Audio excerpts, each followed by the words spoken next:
ভারতীয় সেনা এবং ভারতীয় সেনাবাহিনী আমাদের কাছে, ভারতবাসীর কাছে অত্যন্ত গর্বের।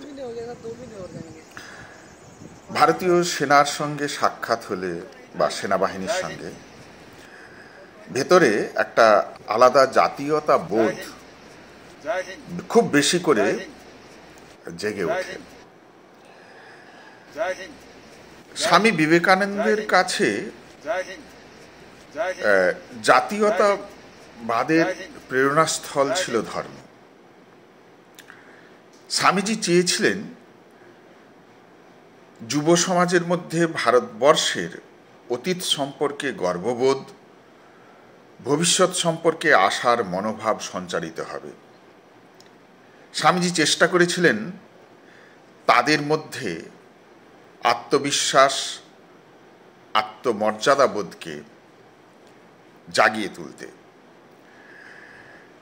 সেনাবাহিনীকে দেখলে, সেনাবাহিনী বলতে ভারতীয় সেনাবাহিনী আমাদের দেশের, তাদের মধ্যে সেই আত্মবিশ্বাস এবং আত্মমর্যাদাবোধ, দেশের প্রতি এই মর্যাদাবোধ, আত্মবিশ্বাস দেখলে আমার মনে হয় যে কোনো ভারতীয় ভারতবর্ষের এই সেনাবাহিনীর সংস্পর্শে এলে তাদের মধ্যেও সেই ভাবটা সঞ্চারিত হবে। মাথায় রাখতে হবে, স্বামীজি কিন্তু কোনো রাজনৈতিক মতবাদ প্রচার করেননি। আর আমাদের ভারতীয় সেনাবাহিনী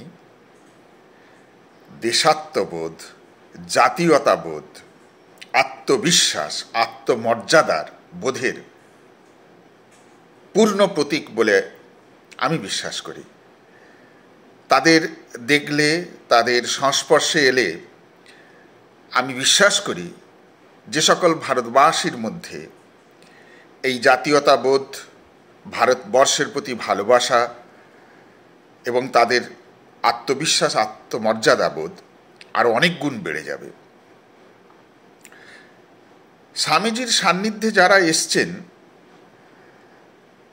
বা স্বামীজির লেখাপত্র যারা পড়েছেন, তাদের প্রত্যেকের মধ্যে না হলেও যারা ভালোবেসে অন্তত স্বামীজিকে জেনেছেন, পড়েছেন, তাদের মধ্যে দেশপ্রেম এবং রাজনৈতিক মানসিকতা গড়ে উঠেছে। অন্তত বঙ্গভূমির ক্ষেত্রে ভারতবর্ষের এই যে বঙ্গভূমি, পশ্চিমবঙ্গ, শুধু এটা নয়, সমগ্র ভারতবর্ষের কথা বলছি, আধুনিক জাতীয়তাবাদী আন্দোলনের আধ্যাত্মিক জনক হচ্ছেন স্বামী বিবেকানন্দ। প্রত্যেক ভারতীয়ের যাতে দেশাত্মবোধ, জাতীয়তাবোধ, দেশের প্রতি গভীর প্রেম এবং ভালোবাসা আরও গভীর এবং দৃঢ় হয়, তার জন্য সেরকমই শিক্ষায় শিক্ষিত হওয়া খুবই প্রয়োজন। এবং যে সকল বিষয় এই দেশাত্মবোধে উদ্বুদ্ধ হতে আরও বেশি করে সাহায্য করবে, সেই বিষয়গুলি শিক্ষা দীক্ষার যথেষ্ট প্রয়োজন।